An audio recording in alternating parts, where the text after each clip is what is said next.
2014 and then returning last year as a starter and whatnot. How important is it to you to be in a situation now where you have a national title ring, but be the guy on this team in the playoff and actually be out there, leading this team? Yeah, it was just a good spot for myself, really. I feel like, that was one of the things I wrote down as one of my goals when I was a freshman, was that I wanted to play for a national championship and win. So, I was a part of one until 14, but this was really one of my personal goals was be able to help this team win a national championship. You stand here now, how do you view 2014? Like, you were a part of it, but did you not reach your goal that you set out in your mind? No, the goal was reached, being that we have a national championship ring, but I think playing in it is something, totally different. You know what I'm saying? I was able to watch and help our team from the sidelines, but playing in it, like I said, that's totally different, and that's something that I definitely want to be a part of. Third row, right, Bill? JT, you guys played so many big games this year. Was there one in particular that, with the young team that you had, where you knew, okay, this team's playoff caliber? I'd probably say we really started clicking, I feel like, Nebraska. I think that was really, we had some, tough away games, but I think that was really where we wanted to hit our stride going into the back end of the season in November, make sure we're playing at our best football. So I think that was really where, as a team, Coach Marr told us, like, this opportunity is now that we got to really start clicking and get going. And I think that was something for us. Front row right, Bill? Coach Meyer was asked about passing game and sometimes your tendency to be very careful of the ball and not be a gunslinger, and he said we will not have gunslingers here. How do you strike that balance between hitting guys on time, in stride, and still making sure that you're not forcing things? I think is, so is a gunslinger just loose with the football? Is that the, that's spread around and... Yeah, so, I think that's my thing is I feel like I'm really good at making good decisions. So make sure that, we're not not hurting the team as far as field position and things like that. And that's me protecting the football and not turning it over. So, there's a fine balance with that. I think it depends on situations as well. So you understand, it might be third down, it's tight coverage, and, you got to give a guy a chance to go get the ball. And I think that's just trusting our receivers, which I do have. But then there's also times where, there might be a spot on me just viewing my eyes underneath. And so that the receiver may broke open late, but I wouldn't even give it to him because the spot was underneath it. So, and that's all something I could help. But, there's definitely a balance between the two. As far as the offensive line goes, it's had its ups and downs. What have you seen in bowl practice so far, especially with Isaiah Prince? Yeah, so we just keep on getting better as an offense as a whole. I understand that we was really honing in on fundamentals this first phase of bowl practice, and I think not just O-line, but all of us was definitely getting better. And these are the reps that, because they're game reps, we're going one-on-one. So, I don't think there's a D-line. Our D-line's one of the best, so I feel like with that, our offensive line was getting great work. Not just Prince, but also Mike J, Pat Billy, and also DeMarco Wood. They was all getting good work. And same thing with receivers. We talk about DBs. Go against our DBs, get pretty good. So receivers getting open, me working on timing, running back. So everybody, tight ends, everybody was getting good work. Front row left, Bill. JT, I know when you drop back to pass, there's so many things happening that you're not always going to see everything. So when you look at film, and I guess as you assess yourself, do you feel like in general you've done a pretty good job of seeing guys when they're open, anticipating when guys are going to come open, or is that just like life as a quarterback? You're not going to always see everything. No, I feel like I have done a good job of that. And also too, just recognizing defense as well. So knowing where to go with the football. I haven't had a lot of interceptions this year, so I think that was something I got better at. But I think, too, is it's one of the type of things that I don't know. It's kind of funky. You're right. You don't see everything, but you try to read your keys pre-snap and also post-snap. So in that 2 seconds, you got to make your mind up, and then also just protect the football. So I think I have done a good job with that. Still trying to develop that in bowl practice with the many different coverages looks that we're going to get thrown at with Clemson. So just keep on progressing. We obviously know how good of a runner you are and how good you are of getting positive yardage. Is there anything to the idea that maybe you get into a better rhythm as a passer after you get a couple big runs under your belt? Yeah, I think with me, in order to get a little rhythm or knock the little butterflies you got, is run the ball, get hit one time, all right, we're good. And then also, too, just completing the pass. So see the ball leave my hands and complete it to a receiver. I think that's something else. So it's either one of those I feel like get me going. All right, Rob? JT, you said before that Deshaun Watson is your guy. Can you expand on that a little bit, how the friendship began, how often you two communicate, maybe what you talk about? Yeah, so, it was really, we worked as counselors for the Elite 11. That was something that a lot of guys, especially, recruits coming out of high school, is a quarterback. You get invited to the Elite 11 things, and he was a part of that. I was a part of that my year. Yeah, so he's a year younger than me, and then we were counselors. So not this summer, but the last summer, heading to 2015, and just good relationship from there. Talk periodically here and there throughout the season.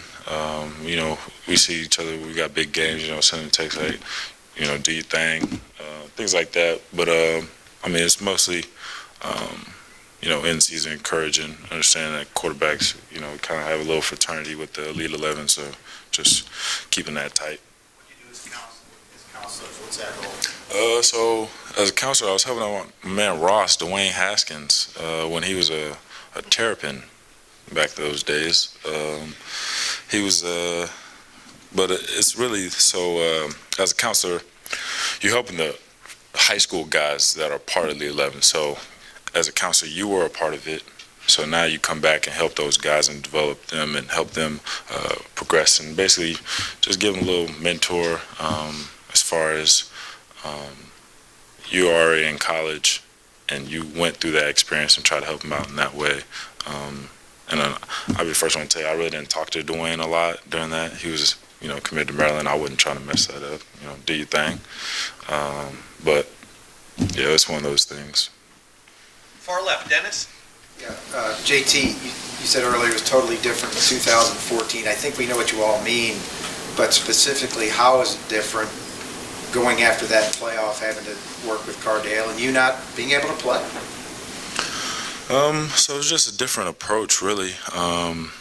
And so now I'm in the point where I'm getting myself together as far as preparing for the game mentally, physically, making sure I'm on top of my game to play at my best.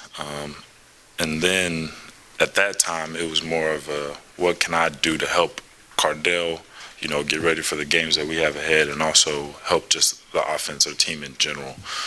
So it was more of a, I guess, I was trying to be a service to, my teammates in 2014, whereas this year I'm still doing that, but it's also, I have to get myself together and make sure that I'm ready to go play and be at my best when it comes game time. You've done about everything a quarterback can do except that. Is there some part of you that, I don't know what the word is, does fate owe you a championship after you missed in 14? I don't think life works out that way. I feel like you put the time in, hard work, and I think, I don't think, like I said, it just doesn't work out that way. I just feel like you put the time in, the work in, then you're on the better half of things. But as far as fate owing me anything, nah, I don't think, like I said, it doesn't work out that way. Further left, Doug? JT, you guys are here. You made the playoff. Beginning of the season, did you think we've got everything we need as a team to be a great team this year? Or what was maybe this thing that you wondered about? Is this part of the team good enough? Are we sure we can be a playoff caliber team? I think within the team that we were definitely confident in our skills. We knew that we were young, we were going to have to get a lot of experience pretty fast. And I think that's what the road games helped us with. And also losing to Penn State also helped in that as well. So I think, like I said, at the beginning of the season, we weren't chirping and trying to let everybody know that we were going to be a good team, that we just, put our heads down and went to work in order to show that for ourselves more than anything. So it really wasn't anything I feel like that we were lacking in order to be where we're at right now. I felt like I was confident in all 9 units and, special teams, everything we were a part of in order to be where we're at. I think right when you guys, after you made the playoff, you mentioned, the difference for you this time around from 2 years ago is you're not on the scooter. Did you love that scooter? Did you hate that scooter? So it was love-hate. It was a love-hate type relationship. So I loved it because I wasn't crutching. So crutches, especially when we were down in New Orleans, that was awful. Or I figured it would be awful if I was crutching everywhere because we were moving a lot. And then I hated it because, so people would get on it. And so I'm sitting down somewhere, people would get on and be like, man, JT, you must be having a lot of fun. I was like, my brother, I can't walk. After you're finished with it, you go and walk to where you want to go. I got to get on it and scoot again. So it was one of those type things. Was it just one scooter the whole time, or did you have multiple? Nah, it was just one scooter. We had some trips. So we was down in New Orleans. We went to Dallas. Where else we go? We went to Tyler, Texas for Earl Campbell. So we had some trips with the scooter, me and him. But I was glad to let him go. He's gone now. You don't have Yeah, I mean, like I said, I liked him when I had him, but you know what I'm saying? I ain't really mad that he left. All right, Tim. Did you say you don't have the scooter anymore? No, I do not have a scooter. No, it's gone. Curtis Samuel, in a nutshell, if you had to explain to people what he's about, what he has come about this season, how would you explain it to people? Hybrid back who does what? I think does it all purpose. I mean, he could do whatever you ask of him as far as getting the ball in his hands. I feel like whether it be kickoff return, punt return, line with receiver, have him in the backfield. I mean, he catches snaps at quarterback. I mean, what else you want that man to do? Yeah. When did he prove to you, though, in your mind, that he could do all of that and do it competently or do it excellently, actually? I think something was probably really the 2015 season. So it was one of the things. So he came in, he was behind Zeke, and so you didn't talk about Curtis Samuel because we have Ezekiel Elliott, which he's pretty good. So with that, he was playing running back, and in high school he did one of the same things. He did everything, and then he made the transition to go play H in the spring of 2015, and so it was really that spring, summer, you saw what he was capable of doing, and it was just more of him just getting reps at it. And, he could always jump back there, get in the backfield and run the ball, but also get out there and line him up and have you go one-on-one with a corner. Not everybody could do that. One other thing, you're going to be playing behind 2 All-American linemen in this game. Pat and Billy just got his All-American thing the other day. What stands out about them to you? Why are they recognized from your football expertise standpoint? Why are those 2 guys All-American linemen? And is this kind of a special moment in time, you think, for Ohio State football to have 2 guys like that playing like that?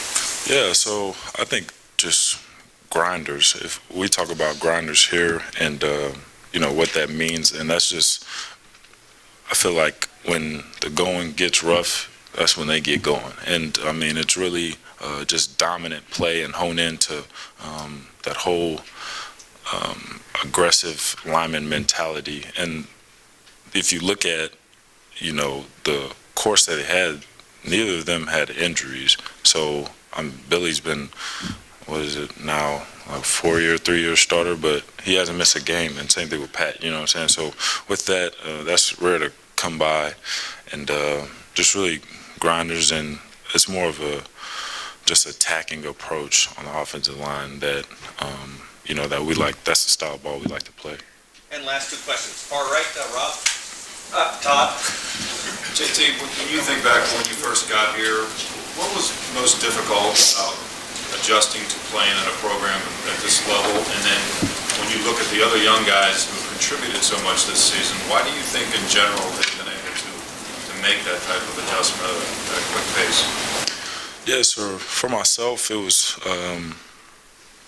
something that I talked about. It was just the grind. So when things got hard, really embracing that and knowing that when things do get hard, the uncomfortableness that you feel, that's when you grow as a person and also as a football player. So that was something I think with anybody, you really try to stay away from those difficult times because they're difficult, obviously. Everybody wants it to be, Skittles and rainbows, but that's not how life works. So with that, I feel like that was something that I had a taste of in high school with my head coach. I mean, he definitely had that in our workouts and things like that, but it was something that, you just get dumped in the tank when it comes here. Like, it's definitely something that we, hang our hats on, is making sure that things are hard and that you grow from that. And I think with the young guys we have now, it was just a different mentality. Like, I think when I came in, it was, the second year, and it really wasn't talked about a lot. I feel like